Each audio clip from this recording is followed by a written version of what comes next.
You know what the actual sound of national security is? It isn't a siren, and it sure as hell isn't the clicking of a gun slide like they show in the movies. It's the hum of an oversized server room cooling fan and the scratch of a cheap, government-issued Bic pen on a logbook that nobody reads until the world ends. I've spent 22 years listening to that hum. I'm Allison. I'm the person who makes sure the doors lock, the badges work, and that when a convoy of black subs rolls up to a research facility in Maryland, the people inside don't walk into a disaster. I'm a glorified babysitter with Yankee white clearance and a mortgage I can barely tolerate. I work, or worked, at a Tier 1 research facility. We handle things that don't have names yet, mostly tech that the Pentagon wants to play with in 5 years. My job title was agent in charge of site logistics and security, which is fancy government speak for the woman who fixes everything while the men take credit. In my line of work, if you do your job perfectly, you are invisible. If a vice president visits and nobody gets shot, nobody trips over a cable, and nobody leaks a photo of him eating a bagel, I don't get a handshake. I get ignored. That's the deal. You trade your soul for a pension and the quiet satisfaction of knowing you're the only adult in the room. Real quick. Before I tell you how I watched a government career implode in real time, hit subscribe and maybe drop a like. It fuels my caffeine addiction and keeps me from screaming into a pillow. We good? Okay, back to the bureaucracy. The problem with being invisible is that people forget you're structural. They think you're just wallpaper. Enter director Bradley. Brad was a political appointee, a man whose resume was written in Comic Sans and smelled like desperation and expensive cologne. Brad didn't know the difference between a secure compartmentalized information facility, SIF, and a broom closet, but he knew how to smile for LinkedIn photos. He looked at security protocols the way a toddler looks at vegetables, an annoyance to be pushed off the plate.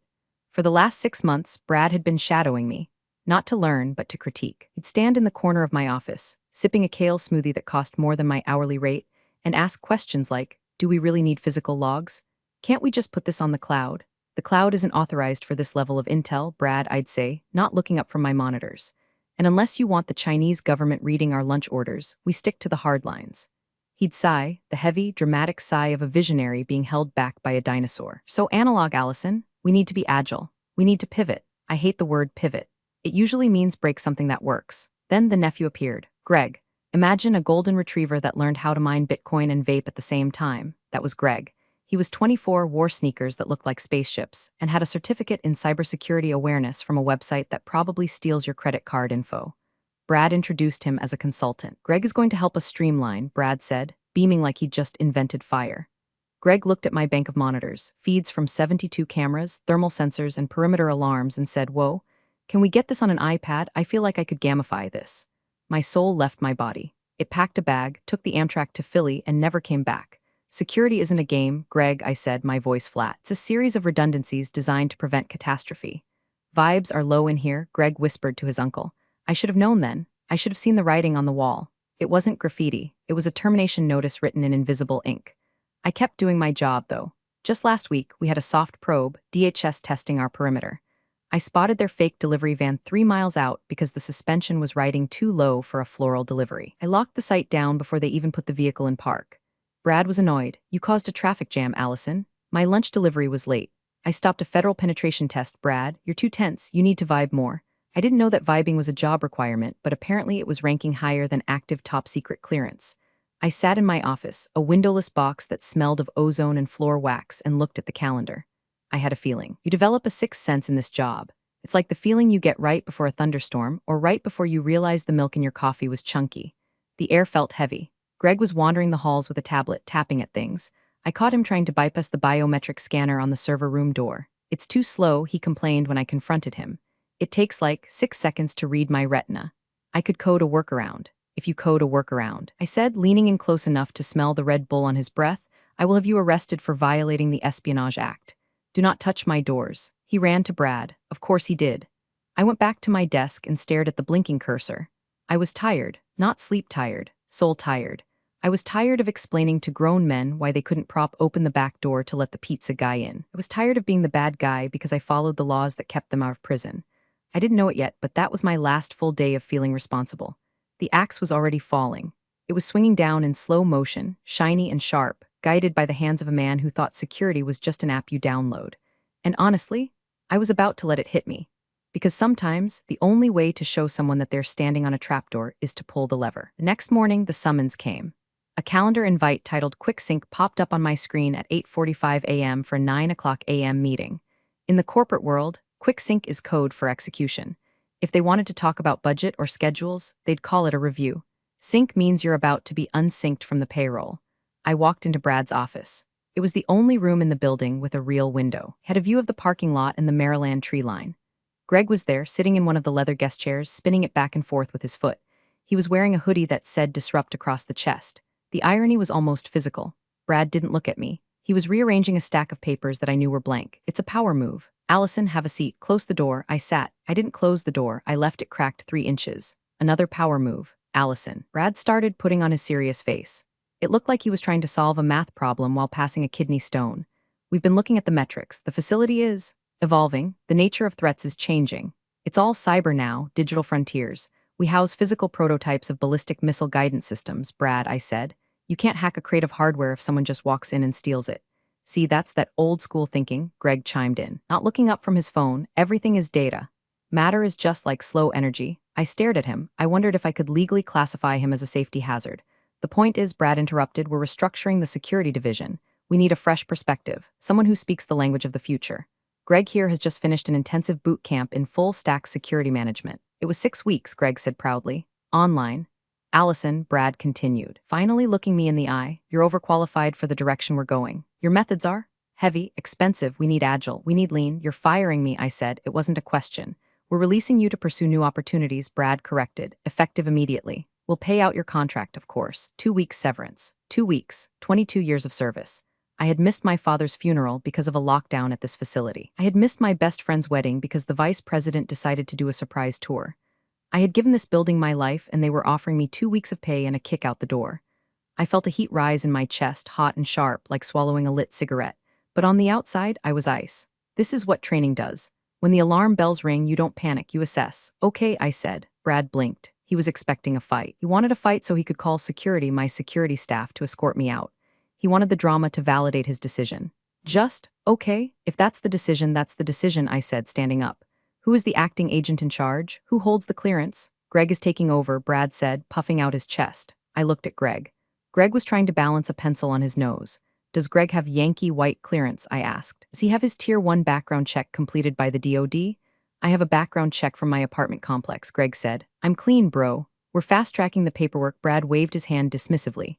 It's just red tape, Allison. You worry too much about the forms. Greg has the app access, that's what matters. I stood there for a second looking at them. I looked at the live, laugh, lead poster on Brad's wall. I looked at the dying succulent on his desk, and I realized something. I didn't have to warn them. I wasn't legally required to tell them that you can't fast-track a Yankee white clearance. It takes months. It involves men in suits interviewing your third-grade teacher. Without it, you are legally not allowed to be the point of contact for anything higher than a sanitation truck. But more importantly, I realized that if I warned them, they would just blame me when it went wrong anyway. They'd say I sabotaged the transition. All right, I said, I'll clear my desk. Leave your badge and keys on the table, Brad said. Greg will walk you out. I know the way, I said. I walked back to my office. The hallway felt longer than usual. My staff, guards I had hired, trained, and shared coffee with looked at me. They knew. News travels faster than light in a secure facility. Jerry, the shift supervisor, looked like he wanted to say something, but I gave him a small shake of the head. Stay down, Jerry. Don't catch a bullet for a corpse. I walked into my office and started putting my life into a cardboard box. A photo of my cat, a stress ball shaped like a grenade, my favorite mug that said I see dumb people, and then I saw it. My monitor was still on, my Outlook was open, and right there, flashing in the corner, was a calendar reminder I had set 6 months ago. A reminder for a logistics drill that was classified so highly, it wasn't even on the main server. It was local only. Confirm motorcade, ETA Tuesday 10:45 a.m. Today was Monday. The drill wasn't just a drill. It was a red ball event. A full-scale Secret Service walkthrough pretending to be a presidential visit, designed to test the facility's readiness for a POTUS emergency shelter situation. It involved the actual Secret Service advance team. It involved the presidential motorcade logistics. And the only person confirmed to receive them, the only person with the clearance code to verify the agents so they didn't storm the building with guns drawn, was the agent in charge. Me. I looked at the screen. I looked at the sent items folder. I had confirmed the date 3 weeks ago. Brad wasn't copied on it because Brad didn't have the clearance to know the specific dates of red ball drills. I hovered my mouse over the forward button. I could send this to Brad. I could write, hey, heads up. Secret Service is invading tomorrow, make sure Greg wears pants. I looked at the box of my stuff. I thought about 2 weeks severance. I thought about matter as just slow energy. I selected the email. I hit forward. I typed in my personal email address. I hit send. Then I deleted the calendar event from the work Outlook. I emptied the deleted items folder. I picked up my box. I walked out of the office. I dropped my badge on the reception desk. Have a nice life, I whispered to the empty lobby. The air conditioning hummed back at me. It sounded like a chuckle. Driving home at 11 o'clock a.m. on a Monday feels illegal. The sun hits the dashboard differently when you're unemployed. I stopped at a liquor store and bought a bottle of expensive bourbon, the kind I usually save for election years, and a bag of spicy pork rinds. A celebration of mediocrity. My phone buzzed. It was Jerry, my shift supervisor. Text from Jerry, they just gave Greg the master override codes. He wrote them on a sticky note and put it on his monitor. We're doomed. I didn't reply. I couldn't. Responding would be interference. I was a civilian now. Civilians don't worry about master override codes. Civilians worry about daytime television and what to cook for dinner. I got home, poured a glass of the bourbon, and opened my laptop. I pulled up the email I had forwarded to myself. I needed to look at it one more time to make sure I wasn't hallucinating. Subject, FWD. Operation Ironclad Logistics Walkthrough from, redacted at USDHS to, Allison Security Lead Body, Agent in Charge, confirm readiness for Tier 1 Advanced Team Arrival. Tuesday, 14 Dec, 1045 hours. Protocol, Yankee White verify only. No deputies, no proxies. Failure to produce cleared POV will result in immediate site scrubbing and compliance audit. Confirm receipt. I took a sip of bourbon. It burned, but in a good way. Let me explain what Yankee White means for those of you who don't speak Beltway. It's the golden ticket. It's the clearance required to work directly with the president or vice president. It involves a background check, so deep they probably know what I dreamed about in 1998. It takes months to get. You can't transfer it. You can't act in it. If you don't have it, you don't exist to the Secret Service. Tomorrow at 10:45 a.m., agents from the Presidential Protective Division were going to walk into that lobby. They weren't coming to chat. They were coming to secure a location for the leader of the free world. They would expect to be met by me. Instead, they were going to be met by Greg. Greg, who thought the cloud was a magical place where Data lived happily ever after. Greg, who was currently vibing in my office. I imagined the scene. I closed my eyes and let it play out like a movie. Brad would be in his office, probably planning a synergy lunch. Greg would be messing with the badge printer. And then, the knock on the door, not a polite knock. The kind of knock that shakes the frame. I felt a twinge of guilt, not for Brad or Greg, screw them, but for Jerry and the rest of the team. They were going to be in the splash zone, but I knew Jerry. Jerry was a pro. He'd see the suits, he'd see the earpieces, and he'd go mute. He'd know the drill. Name, rank, serial number, and point to the boss. I checked my severance agreement. Paragraph 4, Section B. The employee agrees to return all company property and cease all access to company systems immediately upon termination. I had ceased access. I had returned the property. I was following the contract to the letter. If I had called them to warn them, I would technically be violating the cease all access clause. I was just being a good, compliant ex-employee. I spent the rest of the afternoon doing things I hadn't done in years. I watered my plants. I organized my spice rack. I watched a documentary about penguins. It was fascinating. The penguins just marched into the freezing wind, head down, surviving purely on instinct. They reminded me of government workers, only better dressed. Night fell. The facility would be on night mode now. Usually I'd check the logs from my phone before bed. Just a quick glance to make sure the perimeter sensors were green. Tonight, my phone was a brick. No access, no responsibility. I wondered if Greg knew how to arm the night alarm. There was a specific sequence. Panel A, confirm. Panel B, confirm. Toggle switch, enter code. If you did it wrong, the silent alarm tripped and the local police would show up. At 2 o'clock a.m., I woke up to a siren in the distance. I smiled, rolled over, and went back to sleep. It wasn't my siren. Tuesday morning, the day of reckoning. I woke up at 7 o'clock a.m. without an alarm. Old habits die hard. My body wanted to put on a blazer and drive into traffic. My brain said, no, we are eating pancakes today. I made coffee, good coffee, not the sludge from the break room machine that tasted like burnt plastic and despair. I sat on my porch. The air was crisp. It was a beautiful day for a federal incident. Meanwhile, 10 miles away, I knew exactly what was happening. Based on Jerry's text from the night before, which I had read but not answered, Greg had decided to modernize the entry protocols. Apparently, Greg didn't like the physical sign-in sheets. Paper is for boomers, he had probably said. So, he replaced the reception log with a tablet kiosk. A tablet that required Wi-Fi. In a building with signal jammers in the lobby. Genius. I could picture the line of frustrated scientists trying to swipe their badges on a screen that was endlessly buffering. Brad would be walking past, smiling, saying, growing pains, everyone. Disruption leads to innovation. At 9 o'clock a.m., my phone rang. It was a number I didn't recognize, but the area code was local. I let it go to voicemail. 2 minutes later, another call. Same number, voicemail. Then a text from Brad. Text, Allison, quick question. The badge system is acting weird. What's the admin password? The one on the sticky note isn't working. I stared at the text, the audacity. He fired me, insulted my career, and now wanted tech support? I didn't reply. I blocked the number. I poured more syrup on my pancakes. The clock ticked. 9:30 a.m., 10 o'clock a.m. The Secret Service advance team is never late. If they say 10:45, they mean they are parking at 10:40 and entering the door at 10:45:00. They operate on a timeline that makes atomic clocks look sloppy. They would be in stage 1 movement now, leaving the field office. Black Chevys, tinted windows, plates that don't register in the DMV database. 2 agents in the lead car, 2 in the trail car. Maybe a K9 unit if they were feeling thorough. They would have the site profile on a tablet. That profile would list point of contact. Allison last name Ayek. They wouldn't know about Greg. The Secret Service database updates slowly. Personnel changes at Tier 1 sites require a Form SF-86 update, which takes weeks to process. As far as the us was concerned, I was still the gatekeeper. 10:15 a.m. I imagined Greg sitting in my chair. He'd probably adjusted the height so his feet dangled.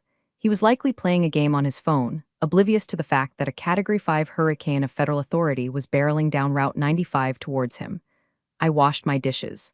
I dried them by hand. I felt a strange sense of peace. It was the peace of a demolition expert who has set the charges, walked away, and is now just waiting for the thump. The thing about going digital is that it removes the human element.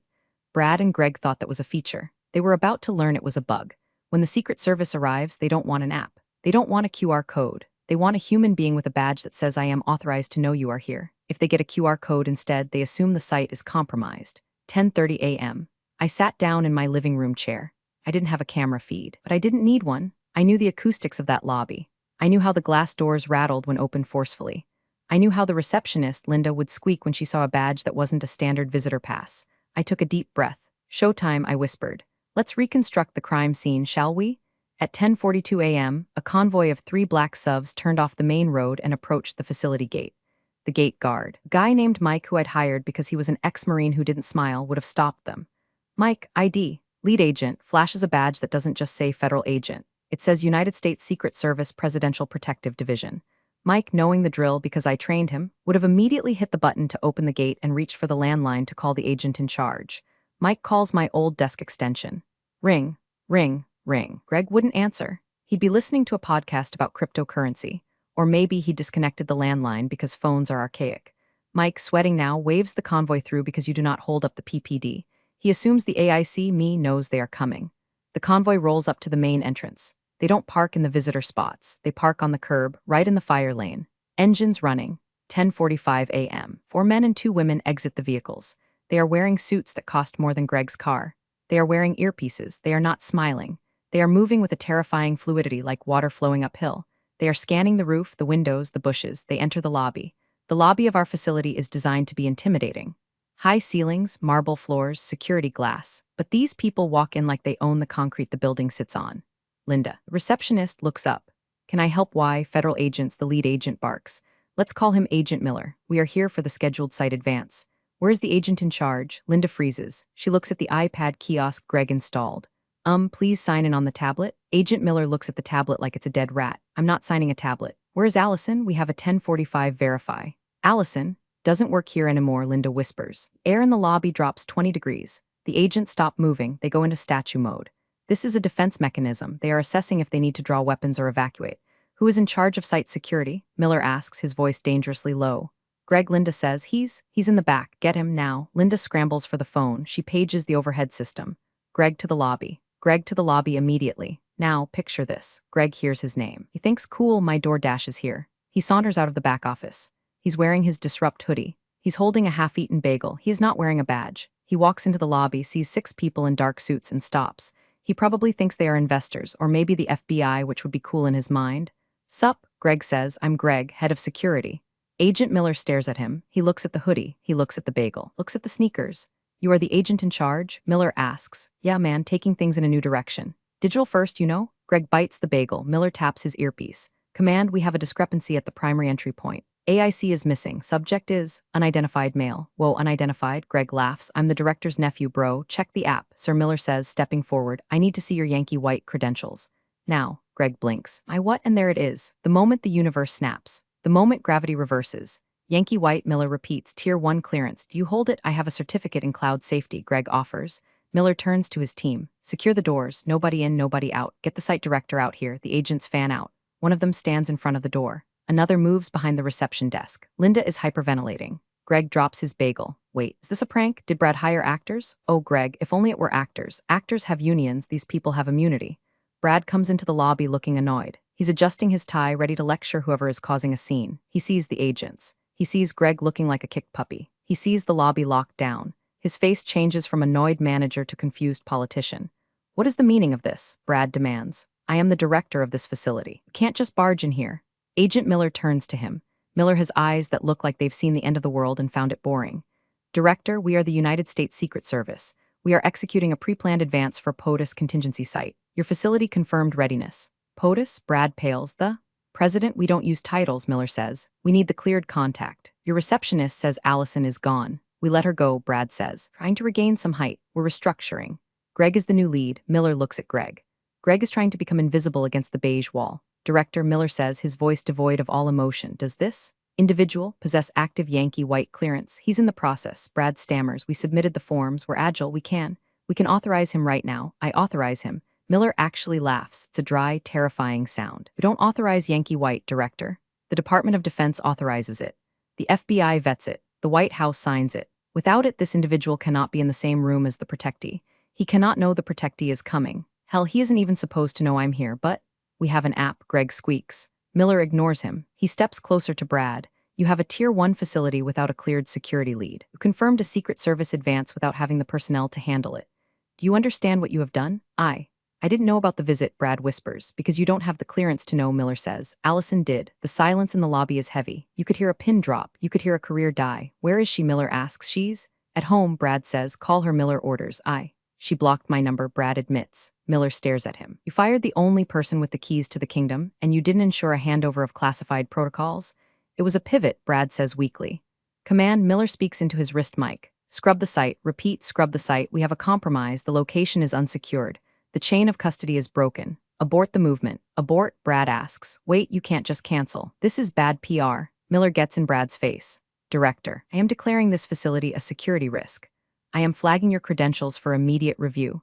Nobody enters this building until a containment team clears it. You are not worried about PR right now. You are worried about federal indictment for negligence. Indictment? Brad's knees actually buckle. He grabs the reception desk for support. Get everyone into the conference room. Miller barks at his team. Confiscate all electronics. We need to wipe the logs. My iPad, Greg cries out. My crypto wallet is on there. Seize it, Miller says. An agent rips the tablet out of Greg's hands. I wasn't there, obviously, but I know this happened because Jerry told me later. Jerry said it was the most beautiful thing he had ever seen. He said Brad looked like a man trying to hold back a tsunami with a spoon. And me, I was at home starting a puzzle. It was a picture of a lighthouse, standing tall against a storm. Fitting. Scrub order isn't like cleaning a kitchen. In the world of high-level security, a scrub means the site is burned. It means the Secret Service has determined that the location is no longer trusted. It's a black mark that never washes off. The agents moved through the building. They weren't polite. They ordered scientists away from their desks. They unplugged servers. They demanded hard logs. Where are the visitor logs for the last 30 days? An agent asked Greg. It's on the cloud, bro. The app, Greg cried. We cannot audit the cloud right now, the agent snapped. We need paper trails. Who entered this building on November 12th? I don't know. The API was down that day. Strike 2. In Brad's office, Miller was on the phone with Washington. Yeah, total foobar, Miller said. The director is a civilian with no grasp of protocol. The security lead is I don't even know what he is. A child. Yeah, we're pulling out. Flagged the site as red. Brad was sitting in his chair, head in his hands. I can fix this, he mumbled. We just need to explain the synergy. Director, Miller said, hanging up the phone. There's no synergy. You breached contract. This facility operates on a DoD grant contingent on maintaining Tier 1 security standards. You just lost that rating. I lost the grant? Brad looked up, eyes wide. The grant was his salary. The grant was the budget. You didn't just lose it, Miller said. You set it on fire. Meanwhile, the staff was in the cafeteria, guarded by an agent. Jerry texts me again, hidden phone. Text, they are seizing hard drives. Greg is crying. He literally asked if he could call his mom. The agent told him to sit down and shut up. I love you, Allison. Marry me? I chuckled. The chaos continued for hours. The Secret Service doesn't just leave. They document the failure. They took photos of the unsecured doors. They took photos of the sticky note with the passwords. They took photos of Greg's disrupt hoodie. They built a case file titled Gross Negligence and Failure of Command. By 2:00 p.m., the visit that never happened was over. The motorcade had turned around miles ago. The president, or whoever was the principal, went to the backup site. The facility was left in shambles. Brad tried to leave his office. I need to call legal. You sit there, Miller said. DHS Internal Affairs is on their way. You wait for them. Internal Affairs, the two scariest words in government employment. And that's when the realization hit Brad. He looked at the empty chair where I used to sit during meetings. He realized that for 22 years he had never had a visit form Internal Affairs. He had never had a scrub order. He had never had a breach because I was there. Allison, he whispered. Why didn't she tell me? Because you fired her. Miller said, overhearing him. And knowing her file, she's a by-the-book operator. She followed your instructions to the letter. She left. Miller looked at Brad with pure disgust. You fired the guard dog and were surprised when the wolves got in. The next few days were a blur of bureaucratic violence. When the Secret Service files a report saying a site is compromised due to administrative incompetence, things happen fast. The Office of Personnel Management, OPM, descended like locusts. They interviewed everyone. They interviewed Linda. They interviewed Jerry. They interviewed the janitor. Did you know Greg? Yeah, the director's nephew. He played games on his iPad mostly. Did he conduct security sweeps? He flew a drone down the hallway once. It crashed into the fire alarm. It was a massacre. They pulled Allison's file, my file. They looked for dirt. They wanted to see if I was complicit. What they found was 22 years of perfect reviews. Commendations, a flawless audit trail. Then they pulled the termination paperwork. Reason for termination, restructuring/cultural fit. Replacement, Greg last name. Qualifications, 6-week online course. The OPM investigator, a woman named Sharon who looked like she ate nails for breakfast, sat down with Brad. Director, Sharon said. Fired a GS-14 equivalent with Yankee white clearance and replaced her with? Your nephew? He showed promise, Brad said, sweating through his third shirt of the day. He is unclearable, Sharon said. He has debts. He has online gambling activity. He posted a photo of the secure server room on Instagram with the caption, blinking lights go BRRR. He is a walking national security risk. I didn't know, Brad said. Because you didn't run the background check. Sharon said because you bypassed protocol. Greg was escorted out of the building on Wednesday. He didn't get a box. He was told to leave his disrupt hoodie. He left crying, blaming the haters. Brad was placed on administrative leave pending investigation. That's code for you're done, but we need time to print the paperwork. On Thursday, I got a call. Allison, speaking. This is Deputy Director Vance, DHS. Hello, sir. We've had an incident at your former site. I heard there was some traffic, I said, looking at my nails. We need you back, Vance said. The site is red. We need someone to recertify it. We need someone the Secret Service trusts. I took a sip of my tea. I'm sorry, sir. I'm currently exploring new opportunities. I was told my methods were too analog. Allison, cut the crap. Brad is an idiot. He's gone. We'll offer you a reinstatement. Plus 10%. No, I said. Silence on the line. No. I don't want to go back there, I said. The culture isn't a good fit, but I hear the Regional Compliance Office has an opening for director, overseeing multiple sites, making sure protocols are followed. Vance sighed. He knew I had him. You want the regional gig? It seems like a role where my heavy methods would be appreciated. Fine, Vance said. Come in Monday. We'll write it up. And Vance, yeah, make sure Brad knows. I didn't go back to the facility. I went to the headquarters in D.C. My new office has a window, a real one overlooking the Potomac. My first act as Regional Director of Compliance was to review the audit of my old site. I read through the carnage, the missed logs, the app disaster. The Secret Service report simply read, site unsecured due to leadership failure. Brad was officially terminated for gross misconduct and violation of federal hiring practices. He lost his pension. He lost his clearance. He is currently working as a consultant for a startup that makes smart water bottles. It seems like a better fit. Greg? Well, Greg is probably still on TikTok talking about how the government couldn't handle his energy. I sat at my new desk. The hum was different here. It was quieter, more efficient. I opened my email. I had one loose end to tie up. I composed a new message. Brad X Director personal email from Allison Regional Dire subject. Clearance review follow-up. Brad, I reviewed your file as part of the regional cleanup. Just a friendly reminder for your next role. Clearance cannot be inherited. It cannot be disrupted. And it certainly cannot be replaced by an app. Also, you owe me 2 weeks of severance. I expect the check by Friday. Best, Allison. I hit send. I leaned back in my chair. The sun was setting over the Capitol. The monuments were glowing in the distance. They say revenge is a dish best served cold. I disagree. In my line of work, revenge is a dish served with proper documentation in triplicate and completely according to protocol. I took a sip of my coffee. It was still warm. My phone buzzed. It was Jerry. Text, new acting director just arrived. She asked for the paper logs. She asked for the keys. She asked where you were so she could send a thank you card. I smiled. You're welcome, I whispered to the empty room. I closed my laptop. The server room fan hummed in the distance. It sounded like music.